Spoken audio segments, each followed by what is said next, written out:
causa raíz? Todos quieren ser en lo que es la causa raíz. Y la causa raíz, el común, a ver, acuérdense de sus matemáticas o de su álgebra de tercero de primaria. ¿Se acuerdan de aquel famoso concepto de denominador común? Lo que es un denominador común. Por ejemplo, arriba pones un numerito, 4, y abajo un 8. 4 octavos. ¿Sí? Entonces, 4 16avos. 4 milésimas. ¿Cuál es el denominador común? 4. Entonces no importa qué número pongas abajo, lo que está arriba engloba todos los números posibles. ¿De acuerdo? Si pones 1, 1 y un abajo un 1, son entero, 1 sobre 1. Un décimo, un 10.000.000ésimo, que es lo que mide el cuadrante terrestre en su cuarta parte. Pregunta. Yo quería comentar que es al revés. Un denominador bajo. Pero si el número de arriba no cambia, ¿cómo le llamas? No, es que cambia ese de arriba.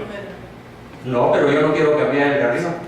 Bueno, Lo que quiero es conservar siempre un número arriba. Pero en matemáticas así es. Ok, ingeniero, agradezco tu corrección. Pero para todo fin práctico, siempre vamos a poner arriba una sola palabra y abajo todo lo que todos pusieron. No, no es el amor. La falta de caricia. No, no. Arriba vamos a poner un solo concepto y abajo todo lo que quieran. El concepto que vamos a poner arriba, que explica todo lo que ocurre en el planeta, se llama pecado.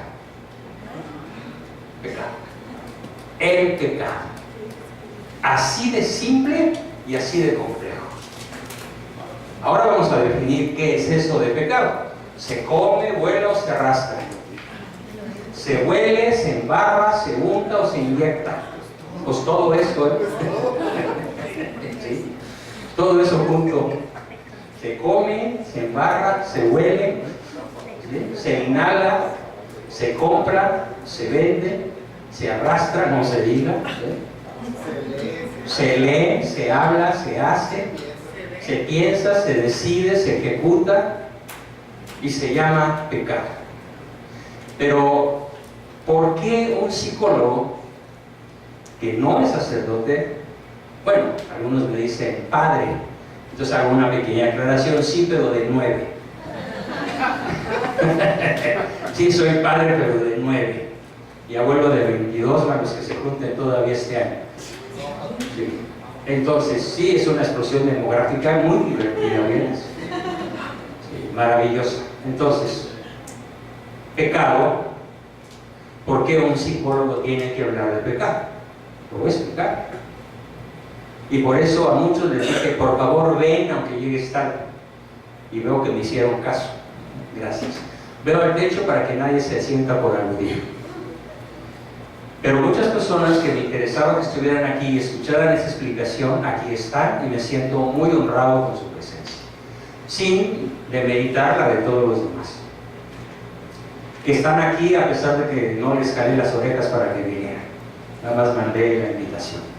Bueno, entonces, ¿por qué conviene, por qué a un psicólogo de mi naturaleza, de mi formación, de mi edad, de mi experiencia, ninguno de ustedes había nacido hace 55 años? A ver, levante la mano, el que tenga más de 55.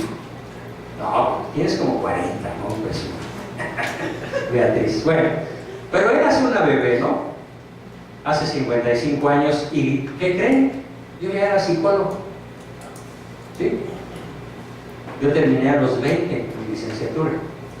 Y el día que concluyo mi licenciatura, en la Ibero, ¿ves? Como se dice, ¿no? Porque si fuera el poli diría, en el poli, ¿vites?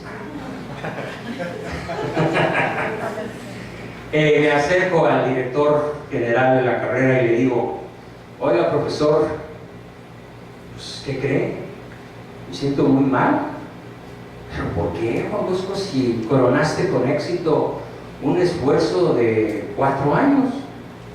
Maravilloso, te felicito. No, profesor, ¿qué le voy a decir ahora a mis pacientes cuando lleguen con su costal de broncas a la espalda? Ustedes nunca nos dijeron qué teníamos que decirles. Y me contestó, nada. Acuérdate que el psicólogo practica la neutralidad ética. Ah, entonces si alguien me dice que le pega a su mujer, yo calladito, calladito. Si alguien me dice que anda con su vecina engañando a su mujer, yo calladito, calladito. Y me dijo, sí. Tú no puedes tomar partido por la ética. Solo puedes escuchar a tu paciente. 40 minutos después de escucharlo, tu paciente se levanta, le dice sesión terminada, suena una chicharra, va hacia la caja y pague el equivalente en aquella época a $200. No, pues no estoy de acuerdo. Yo no quiero hacer eso. Voy a cobrar $200 por escuchar a una persona y no decirle nada. No, ese es el psicoanálisis. Entonces quiere decir que 10 años después de dejar los $200 diarios durante 5 veces a la semana por 10 años, ¿ese señor va a resolver sus problemas? Pues para eso estudiaste psicología, ¿no? Me niego. Yo no estudié psicología para eso. No, estás bien loco, Juan Bosco. Y sacó su tarjeta y me dijo, lo que necesitas es una consulta tú. Estoy contándoles la historia del día que terminé mi carrera a nivel licenciatura. Bueno, yo acepté su tarjeta, fui a una primera sesión que era gratis porque yo era su alumno, y nos dimos un agarrón que duró 2 horas. Nada más le dije, no te voy a pagar, ¿eh? Bueno, seguimos discutiendo, y al final de esa discusión yo decidí a los 20 años, bueno, cerca de los 21, que la psicología no tiene todas las respuestas para lo que hoy sucede en el planeta, y ya sucedía en esa época, y ya sucedía en la Revolución Francesa y en la conquista de este mundo y en las guerras de las cruzadas, y ya sucedía en las guerras de religión en Europa, y ya sucedía en la invasión de los moros a España, y así si nos damos hasta atrás, hasta el primer instante de la humanidad, todo el mal entró al mundo, la muerte entró al mundo por el pecado. Entonces, si nos recorremos hasta la época moderna, hasta estos instantes, y vemos con honestidad la razón, la causa profunda de lo que está sucediendo, yo lo supe hace 55 años, porque además yo veía la cara de mi padre cuando yo discutía con el director de la carrera, decir, sí, Juan, tienes razón, por fin entendiste lo que te quiero decir, desde que entraste a esa malhadada carrera que yo no te quise pagar, porque sabía que te iban a corromper. Entonces un día llegué a mi casa y le dije, no, papá, no me corrompieron, ¿qué crees? Tienes razón. ¿Y qué piensas hacer, hijo? Estudiar filosofía. Ah, magnífico. Oye, entonces sí te pago tu carrera. No, papi, ya no la necesito, gracias. Si no me pagaste la licenciatura, pues menos me vas a tener que pagar una maestría en filosofía. ¿De veras tú puedes solo? Sí, yo me he hecho solo. Y cuando terminé filosofía, 4 años después, sí tenía algunas respuestas, pero no todas. Y entonces me hice consciente de que si no estudiaba teología, no iba a tener todas las respuestas. Fue así como surgió la Escuela Mexicana de Psicología Realista, en donde he logrado reunir al menos 3 disciplinas, aunque en realidad son 5, porque a la fecha sigo estudiando. Las 3 disciplinas que logré reunir en solo una es la psicología, la filosofía y la teología. ¿Y por qué? Porque la raíz más profunda del mal, a ver, vamos a analizar ahora en un lenguaje psicológico, lo que le pasa a la persona. No lo que pasa allá afuera, lo que pasa en el interior de la persona. Desde el punto de vista psicológico, ¿qué le puede suceder a una persona? Ejemplo, le puede suceder algo que se llama neurosis. Y si es una persona neurótica, va a tener frecuentes depresiones, va a tener insomnio, va a tener mal humor, con cierta frecuencia va a agarrar la jarra, va a tener varios vicios, el cigarro, el alcohol, el sexo, la pornografía, la prostitución, el table dance, etc. Pero no está loco, nada más está neurótico. Todavía tiene esperanzas de salir de ese agujero que él solito está cavando. Le puede pasar a esa persona o a otra, le puede pasar algo que no se llama neurosis, le puede pasar algo que se llama psicosis. Para que se entienda la diferencia entre neurosis y psicosis, les cuento un chiste de psicólogos. ¿Sí? Neurosis es lo que sufre una persona que construye castillos en el aire, y psicótico es el que los habita. Llegué el psiquiatra y cobra la renta. Entonces, pero esos chistes, sin embargo, es muy simbólico, muy real. El que sufre una psicosis tal vez no lo es por su culpa, no es psicótico por su culpa, pero lo mamó, lo chupó, lo introyectó en una familia disfuncional, en una familia violenta, en una familia de padre ausente, en una familia de madre sobreprotectora, o las dos cosas, padre ausente y madre sobreprotectora, o padre ausente y madre autoritaria, o al revés, como ahora se da. El hecho es que, sin importar cuál sea el estatus mental de los seres humanos, de los 7,000 millones de seres humanos que somos, se han hecho estudios muy profundos en todo el planeta, en todas las universidades, católicas, ateas, materialistas, técnicas, humanistas, etc. Y se ha concluido invariablemente que la principal causa de cualquier trastorno mental, emocional, grave, leve o profundo, curable o incurable, es el pecado. Claro, no le llaman así, le llaman de muchas formas. Algunas universidades le llaman contradecir las leyes de la naturaleza. Otros le llaman el desacato de las normas éticas inherentes a la persona humana. Hay muchas formas de referirse a la palabra pecado. Pero yo esta noche y en otras noches que vamos a estar aquí con el favor de Dios, yo he preferido llamarle al chile pelón pecado. Ahora bien, ¿por qué prefiero llamarle así? ¿Y por qué es importante que todos refresquemos ese concepto de lo que es el pecado? Porque finalmente, si la muerte entró al mundo, fue por el pecado de una sola pareja, Adán y Eva. Y habremos de recuperar la vida por la muerte de una sola persona, que llamamos Cristo. Y entonces, ¿de qué se trata lo que yo hago? Es decir, ¿a qué me dedico? Soy un entrenador de virtudes cristianas.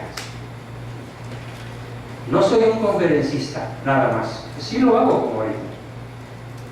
No soy un terapeuta en cuarto cerrado, también lo hago, muchos de ustedes lo saben, lo han experimentado. Ante todo, mi profesión es ser un entrenador de virtudes. Un entrenador capaz de hacer que la persona quiera dejar el pecado. Porque ¿qué es el pecado? A ver, recuperemos lo más valioso, lo más profundo y lo más práctico del concepto de pecado. ¿Cuál sería la primera condición para que alguien cometa un pecado? Son 3 condiciones para que alguien lo cometa, realice, ejecute un pecado. ¿Cuál es la primera condición? Pensarlo. Pleno conocimiento. Pleno conocimiento. Muy bien, Juan Carlos. Esto que voy a hacer es malo. Es maligno, es incorrecto, es inadecuado, daña a alguien más o a mí mismo, va contra alguna ley superior, va contra la ley natural, va contra la ley divina. Lo sé, y a pesar de que lo sé, se da la segunda condición. La primera es pleno conocimiento, la segunda es pleno consentimiento.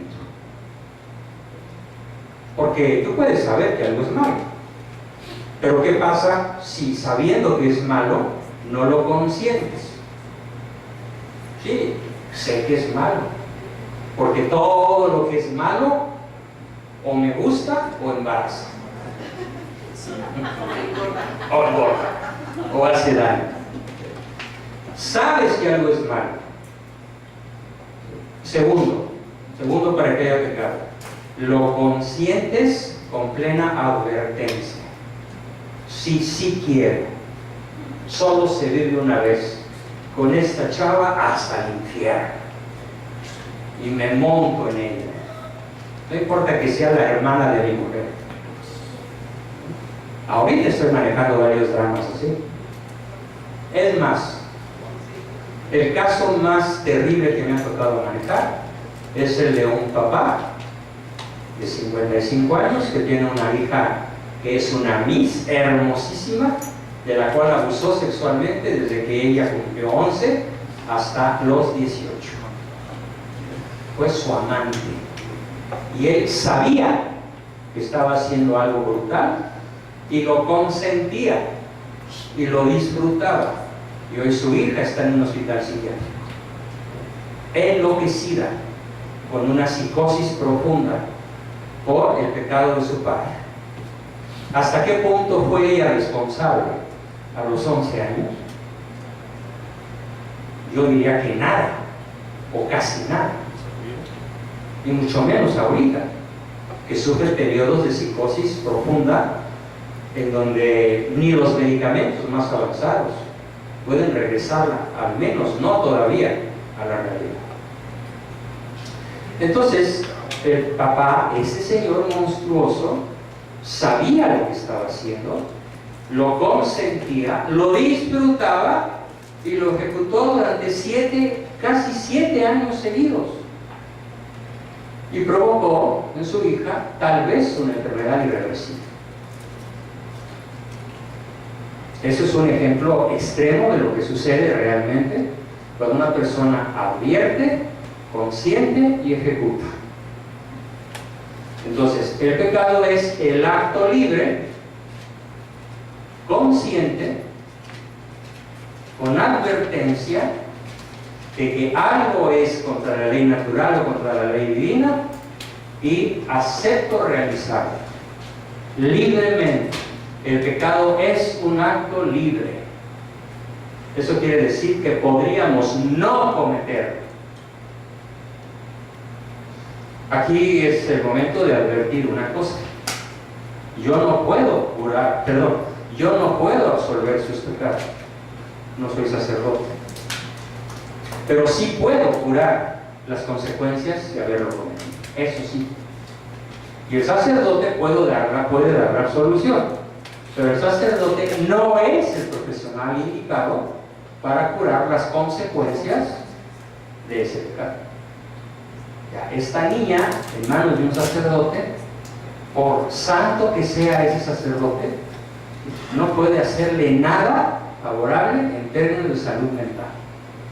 Ahí es donde entra el terapeuta profesional, el psiquiatra, el neurólogo, a veces hasta el neurólogo, a veces hasta el endocrinólogo, porque el pecado es tan demoledor de la raza humana, de la persona humana, que incluso puede alterar las glándulas de secreción interna. No digamos el cerebro. Todo el organismo queda brutalmente dañado, como efecto en este caso que les conté, del brutal, bestial pecado del papá. El mal no es uno solo, podemos decir que son centenares. Entonces, yo no puedo absolver, pero sí puedo curar. ¿Y cuál es el objetivo de la cura? ¿Cuál es ese objetivo de la curación? En una sola palabra que empieza con A y termina con O. Arrepentimiento. El arrepentimiento puede tener dos niveles. El arrepentimiento por conveniencia. Me conviene arrepentir. No, si mi marido me va a quitar, como decimos en México, el chivo. Aquí decimos el cheque, ¿no? O como se diga. Entonces, por conveniencia me arrepiento y regreso y le digo a mi marido que ya nunca más le volveré a poner los cuernos. Estoy arrepentido y esto se llama arrepentimiento imperfecto. Y para el arrepentimiento imperfecto hay una palabra que se llama atrición. Atrición. Y para el arrepentimiento perfecto hay una palabra maravillosa que se llama contrición. La persona contrita, que pasa por un profundo proceso de contrición. Contrición se traduce como genuino y profundo dolor por haber ofendido a mi prójimo y a Dios. Cuando así es el arrepentimiento que llamamos contrición, la persona se cura. Entonces, digamos que yo invito a todo el grupo, sin excepción, incluyéndome, por supuesto, soy miembro del grupo, soy parte del grupo. Nos invito a todos a hacer un acto, un examen de conciencia. ¿En qué estoy fallando? ¿En qué estoy pecando? Pero fíjense muy bien, no vamos a hacer un examen de conciencia sobre nuestros errores involuntarios. No, porque eso no es el tema que estamos presentando. Todos nos equivocamos, todos cometemos errores. Y la mayor parte de nuestros errores, díganme si no es cierto, son involuntarios. Nadie choca a propósito, bueno, casi nadie, a menos que quiera destrozarle el automóvil, como pasó la semana pasada en mi cantón, de una señora que descubre a su marido con la secretaria y le destroza el auto nuevecito agarrándolo con una camioneta blindada por el medio, ¿no? Pérdida total, por fortuna no los mató. Eso es un acto pecaminoso voluntario. ¿Qué tanto sea pecado poseída por la ira de ver a su marido, ella madre de 5 hijos con él, de verlo muy besucón en el coche nuevecito que le acababa de regalar él a la esposa con la amante? ¿Cuánto sea responsable? No lo sé. Pero cuando es pecado, hay advertencia y hay consentimiento y hay materia grave. ¿Qué es eso de materia grave? Materia grave se refiere a los 7 pecados capitales. ¿Cuáles son los 7 pecados capitales? Vamos a ver si entre todos los logramos enlistar. Comenzamos por el más grueso de todos, que se llama... No. El más terrible, demoníaco y malvado de todos los pecados capitales, ¿cuál es? La ira. La ira. No. Bueno, niños, por favor, anoten. El pecado más grave que un ser humano puede cometer se llama soberbia. La soberbia. ¿Quién como yo? Como decía hace rato, doctor, ya tengo la única virtud que me hacía falta. ¿Cuál? La humildad. Eso es soberbia. Es la exclamación de Lucifer, el ángel de la luz. ¿Quién como yo? Yo. A la Argentina, yo. ¿Quién como yo? El pecado de Lucifer es querer desplazar a Dios. Él no reconoce en Dios a su Señor Creador. No. Él quiere ponerse en su lugar. ¿Y eso qué creen? Hoy es la obsesión más poderosa de Satanás y más que nunca en la historia. Su poder satánico se refleja como nunca antes en la historia. Estamos ya viviendo tiempos apocalípticos. Aunque yo no puedo dar una fecha, porque Cristo dijo, nadie sabe más que mi papá que está en el cielo, cuándo regresaré a juzgar y vivos y muertos. Pues no hay fecha, pero hay muchos síntomas que nos hacen pensar que la segunda venida de Cristo a juzgarnos a toditos está cerca, puede ser. Porque hoy lo bueno, ¿cómo se llama? Malo. Y hoy lo malo, ¿cómo se llama? Bueno, ejemplos. Yo tengo derecho sobre mi cuerpo. Sí, pero espérame, no es tu cuerpo, es el cuerpo del bebé. Pero está en las constituciones de casi todos los países de la tierra. Es más, casi el 70% de los irlandeses acaba de votar en un plebiscito nacional por instalar en Irlanda la cultura de la muerte con lo que se llama el aborto sin restricciones. Cualquier señora que quiera abortar a partir de antier en Irlanda tiene derecho a hacerlo. Ya no es delito. Hoy se le llama derecho a la propia felicidad, derecho a legislar sobre mi propio cuerpo, derecho a no perder mi carrera, mi puesto, mi trabajo y la hermosura de este puerquecito. Literal puerquecito. Entonces, hoy al mal se le llama bien y al bien se le llama mal, pero sigue siendo el bien, bien y el mal, mal. Uno de los autores que yo más admiro, se me pasó a platicártelo anoche, Lalo, es Gilbert K. Chesterton. Es un novelista y filósofo inglés, converso al catolicismo, que escribe unos libros maravillosos y tiene una frase contundente que dice así: lo bueno es bueno, aunque nadie lo crea ni lo haga. Lo malo es malo, aunque nadie lo vea así y todos lo hagan. El bien es el bien y el mal es el mal. Entonces, materia grave es cualquier violación a la ética universal que se expresa con las 7 virtudes y se destruye con los 7 pecados. Materia grave, comenzamos por definir la soberbia.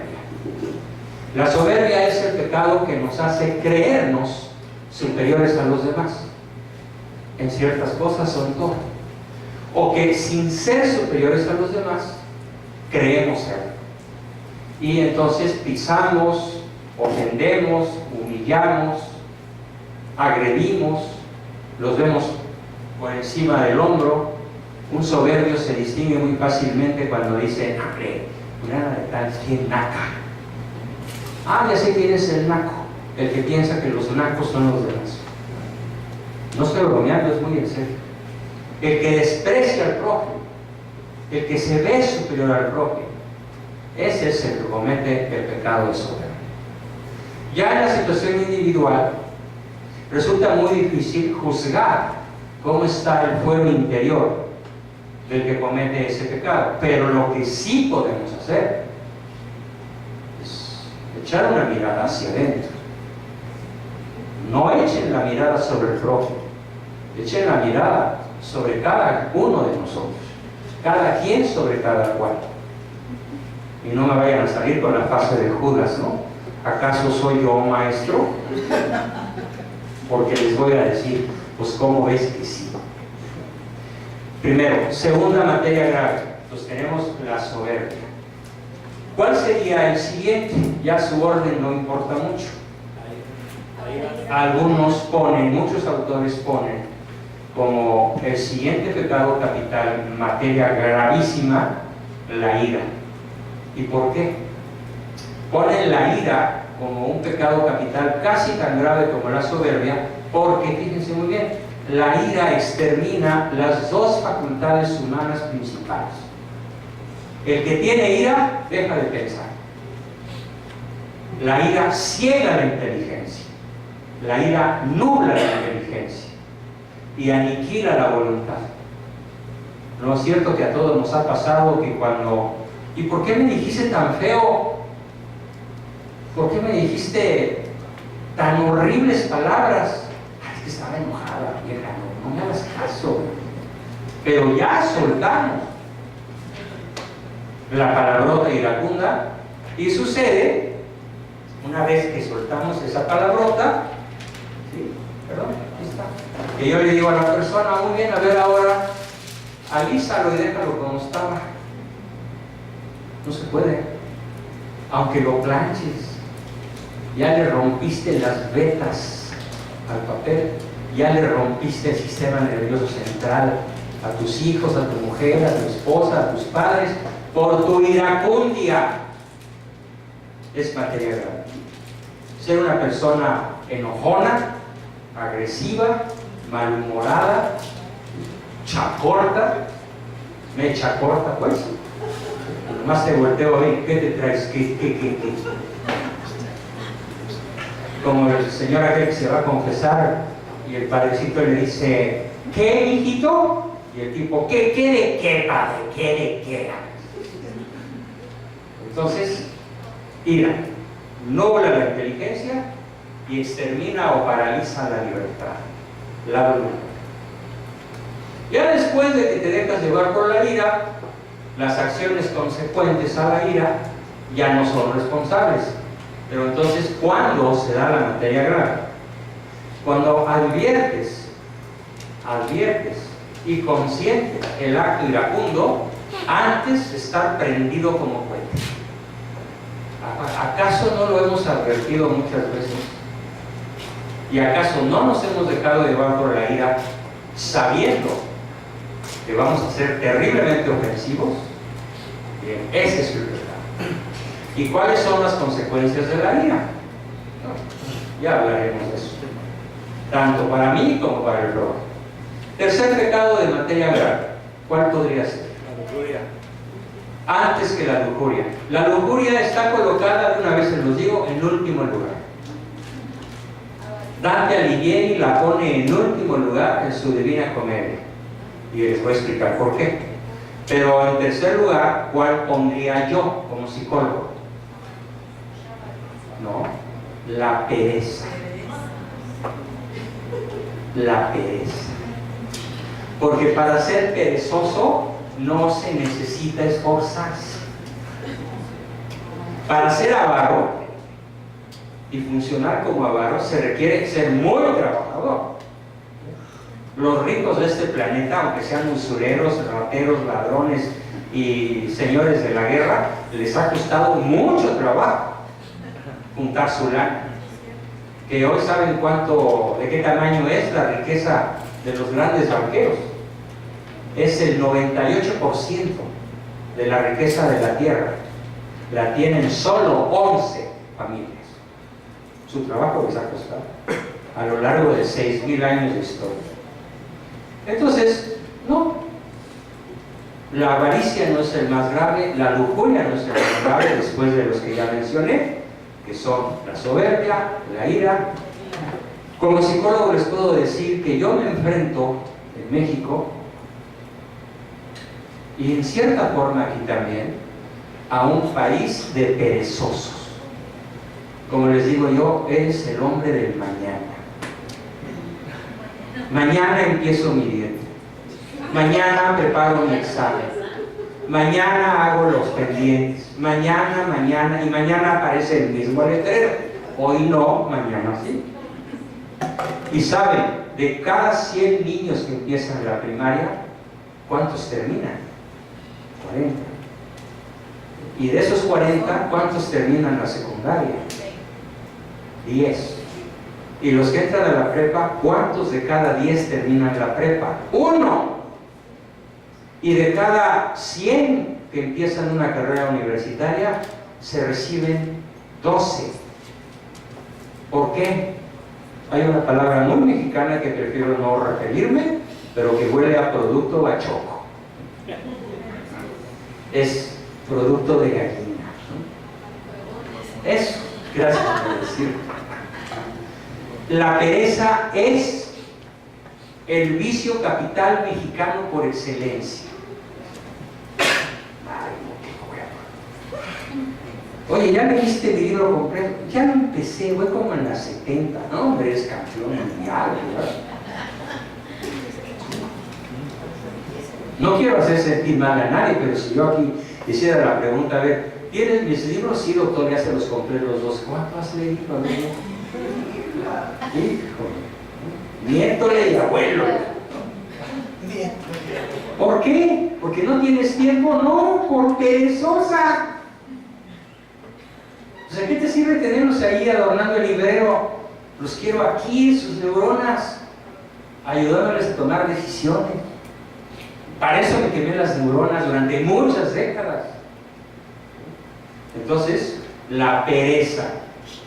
La pereza es el cuate que está frente a la tele, frente a su computadora y de pronto, ¡pum!, le llega un correo que dice sex. ¿Qué hace? No, es irresistible. O llega otro que se llama Pinterest, con las chavas más guapas de la tierra. Y con unos vestidos, bueno, hermosísimos. Clic. Y cuando entras, ¿qué ves? Ay, mi amor, estoy viendo modas, ¿eh? A ver, ¿cuál te voy a comprar? A ver quién se lo cree, ¿no? Entonces, no somos como pueblo, como nación, latina, mestiza, con sangre indígena y con sangre hispana, al parejo, poquito más, poquito menos. Somos un país, una nación, mejor dicho, extremadamente perezosa. No cerramos ciclos. Es más, yo ya sé que de cada 100 personas que inician un curso conmigo, lo van a terminar 30. Y aunque yo les diga, como hace rato escuché que alguien dijo, oigan, si no tienen dinero no dejen de venir, ¿eh? Que la falta de dinero no sea motivo para decir, no, doctor, ya no puedo ir, ¿no? De alguna manera nos arreglamos, aunque sea simbólicamente.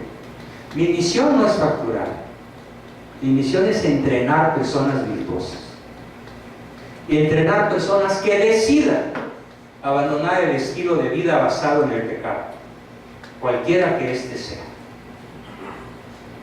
Entonces la pereza es un pecado capital porque la pereza se advierte. Me doy cuenta que estoy entrando en un periodo perezoso. ¿Cuándo me doy cuenta? Sobre todo cuando abro el ojo, hay otra media hora. Maldito despertador. Ahora, si el despertador está en el reloj, luego, ¿no? 30 minutos más tarde. Y a los 30, bueno, otros 10. Pues ya me voy a bañar. Entonces, meto una pierna, luego la otra, abro el agua caliente, me consiento 3, 5, 10, 15 minutos, salgo, me tapo, y me eché 2 horas de toaleta. Yo les voy a pedir que hagan una operación mental. No se perdieron 120 minutos, no. Se perdieron $1,200 de tu cuenta bancaria. Y de agua.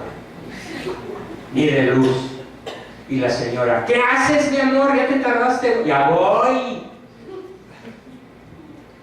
Y la persona perezosa, ahí está, y siempre llega tarde a todas partes. O casi siempre. Y no me refiero a llegar tarde contra reloj al trabajo, o así una cita X o a lo que sea. Me refiero a que siempre llega tarde a las citas importantes de la vida. Por perezoso. ¿Es un empresario perezoso?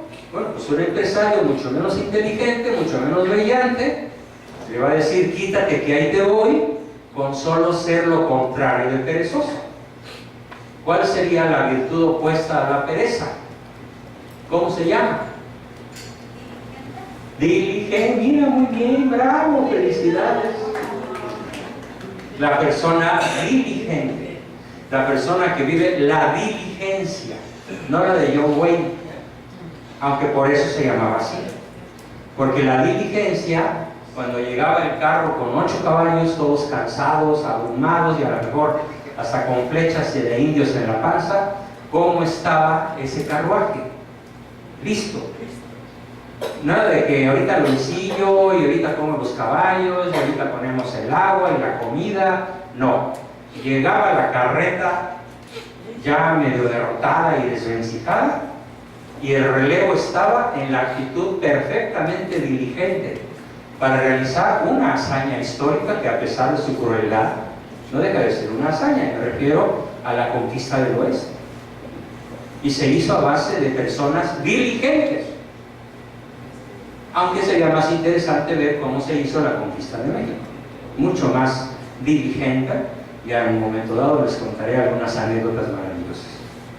Bien, cuarto pecado, ¿cuál sería? ¿Cuál sería el cuarto pecado? La envidia. Por envidia, Caín mató a Abel. Por envidia, el demonio se rebeló contra Dios. Por envidia, Eva quiso ser Dios. Allí nada más, con esas tres cosas, la envidia. Todavía en muchos lugares de México hay muchas señoras que yo conozco que me dicen: ay Juan, yo voy a llegar muy puntual al desayuno de mis amigas, ¿sí?, antes que todas las demás. ¿Y por qué eres tan puntual? Ah, porque así no doy fe a que hablen de mí.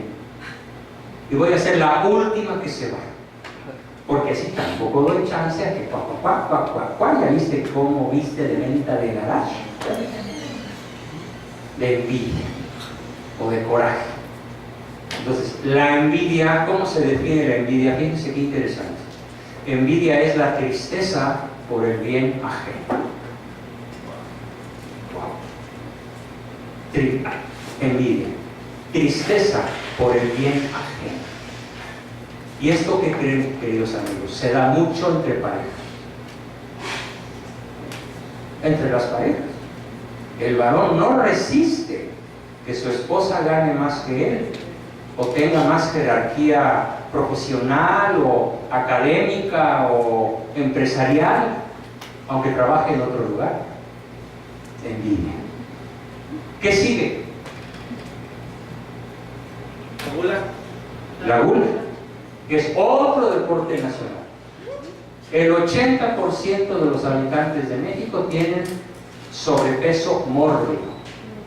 No estoy hablando de 5 o 6 kilos de más. Estoy hablando de 20, 30, 40 kilos de más. En un cuerpo chaparrito, bolonchito, eso es problema cardiovascular seguro. Ya la gordura de ambos países, México y Estados Unidos, el sobrepeso mórbido de ambos países, es un problema de salud pública muy grave. Porque ¿cómo empacamos comida chatarra? Gula, ¿qué sí? ¿Cuáles nos faltan? A ver, repasemos. Soberbia, ira, pereza. Después de la pereza, ¿cuál dije? Envidia, gula, faltan dos. Avaricia, ya lo dijimos. No, avaricia. Falta la avaricia y la lujuria. Entonces, la avaricia es el afán desordenado de acumulación de riqueza. La avaricia a veces no parece que lo es, pero lo es. La avaricia es la persona que al trabajar solo piensa en las ganancias materiales que va a obtener. Les platico una historia brevemente que a mí me sucedió como entrenador de virtudes de una gran empresa que cuando yo la conocí era una empresa perdedora, caída, y que no figuraba ni siquiera entre las 1000 empresas más importantes de México. Prefiero a Restaurantes Tops. Cuando yo empiezo esta asesoría, reúno en un gran auditorio a 2000 vendedoras, conocidas más como meseras. Y yo les hago una sola pregunta, con opción múltiple. ¿Por qué quieres trabajar aquí? ¿Por qué te gusta trabajar aquí? Letra A, por dejar contento a mi cliente. Letra B, por adquirir hábitos de servicio. Letra C, por la propina. ¿Cuál creen que ganó? Y les dije, todas están despedidas. Se armó una rechifla. Levantó una señora de esas que son las mayoras, las jefas de la cocina. Dijo, doctor, yo puse la letra B, yo no quiero ser como esta bola de... Y soltó su palabrota, ¿no? Te quedas, vente para acá. Y entonces empezaron, les dije, la que quiera quedarse aquí, a partir de hoy, no trabaja más por la propina. Les costó mucho trabajo entender el concepto. Se trabaja por el placer de servir y la propina viene sola, como consecuencia del placer de servir. Ese fue el gran cambio estructural de desarrollo humano que hicimos en esa preciosa organización que hoy sigue siendo campeona, número 1 en ventas, en arraigo, en utilidades, en muchas cosas, porque la gente, su gente entendió lo que es ser mejor persona. Dejar la avaricia para desarrollar como cultura empresarial la pasión por el servicio. ¿Cuál nos falta como materia grave? La lujuria. La lujuria es el afán de placer desordenado por los placeres de la carne. La lujuria es visual, es mental, es táctil, es sensorial. La lujuria nos acerca a las bestias, nos quita lo humano y nos acerca a la bestialidad. Vamos a profundizar mañana sobre los 7 pecados capitales a la luz del otro tema que está planteado para mañana. Por ahora les pido por favor, como una tarea muy honesta, si alguien tiene el valor, hágala de cara a su pareja. De cara a su pareja. Pero no le digas, a ver mi rey, suelta. No, mejor al revés. A ver mi rey, te platico.